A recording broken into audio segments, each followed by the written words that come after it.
1 নং ওয়ার্ড রহিমপুর গ্রামে জামে মসজিদ আয়োজিত এই মিলাদ মাহফিলের সম্মানিত সভাপতি, উপস্থিত আজকে প্রধান বক্তা এবং প্রধান অতিথি এবং বিশেষ বক্তা, বিশেষ অতিথি এবং উপস্থিত আমন্ত্রিত অতিথিবৃন্দ, সামনে মঞ্চে উপস্থিত আছেন অত্র এলাকার মুরব্বী ও আমার নেতাকর্মী ভাইরা, আসসালামু আলাইকুম।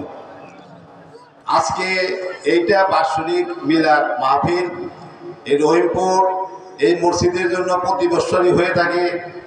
আজকে আমরা এখানে এই বাৎসরিক অনুষ্ঠান করতেছি, কিন্তু দুঃখের বিষয় আজকে থেকে আমরা 5 মাস আগে এই যে আজকে যেভাবে আমরা প্যান্ডেল করে সমাবেশ করতেছি, আমরা কিন্তু এই 5 মাস আগে পারি নাই।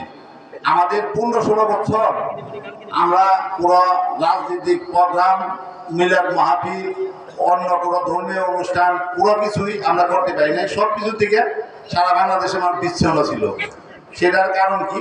সেটার কারণ হলো আমাদের দেশ যে সরকার চালাইছে, সেই স্বৈরাচারী সরকার, সে আমাদেরকে পুরো কিছুই করতে দেয় নাই। মিলাদ মাহফিল ও বিভিন্ন ধর্মীয় অনুষ্ঠান অনেক কিছুই আমরা করতে পারি নাই। তার কারণ হলো সেখানে করতে গেলে সরকারিভাবে সেটার বাধা আসছে, সেখানে করতে দেয় নাই। দলীয়ভাবে শুধু দলের প্রভাব খাটিয়ে যেসব অনুষ্ঠান করা গেছে সেখানে চলছে। তবে আজকে আমরা